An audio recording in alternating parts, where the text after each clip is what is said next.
Good morning, everyone. It's Miss Jackie here with Chocolate Fever Read Aloud, Chapter 4, Pop.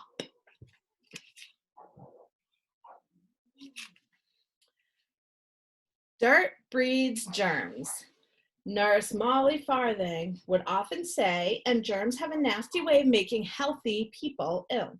Naturally, the infirmary of PS 123 was always spotless because Nurse Molly Farthing wouldn't have it any other way.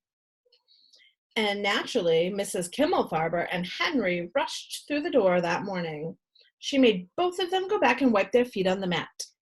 And don't bring any of your cocoa in here, Nurse Farthing added. She sniffed the air loudly. Cocoa, said Miss Kimmelfarber. Don't think I don't smell it, Nurse Farthing said.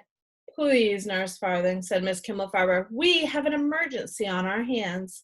This is Henry Green. He's breaking out in a rash of some sort. So I see, said Nurse Farthing.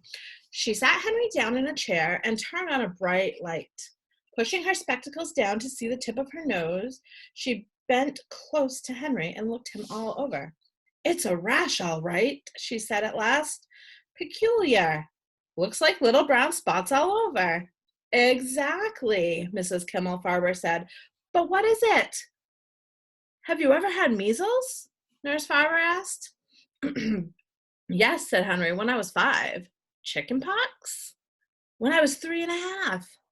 Then I would say you have an unidentified rash, and frankly, I don't like the looks of it. Henry, who up until now was merely frightened, began to feel terrified.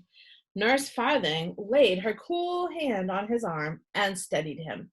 There, dear, she said. Nothing to be frightened of.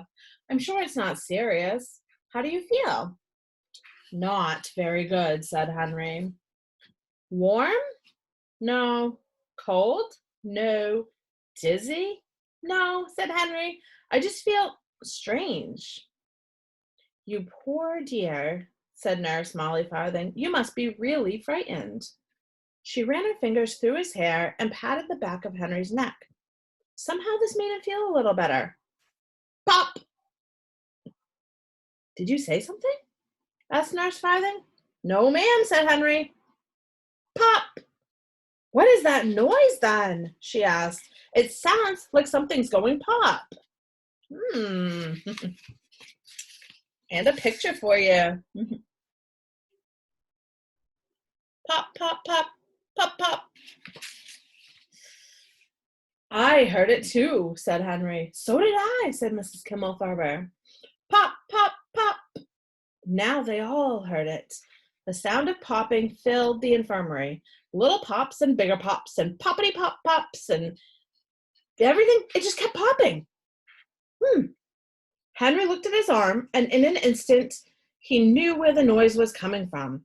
His little brown spots were growing bigger and bigger. They were popping out all over him. No longer the size of freckles. They were as big as chocolate bits that his mother used for baking cakes and cookies. He could feel them popping out on his arms and face. He could feel them growing under his shirt. In less time than it takes to tell it, Henry Green was covered with little brown lumps from the top of his head to the tips of his toes. Stay tuned for Chapter 5 tomorrow. Have a great day.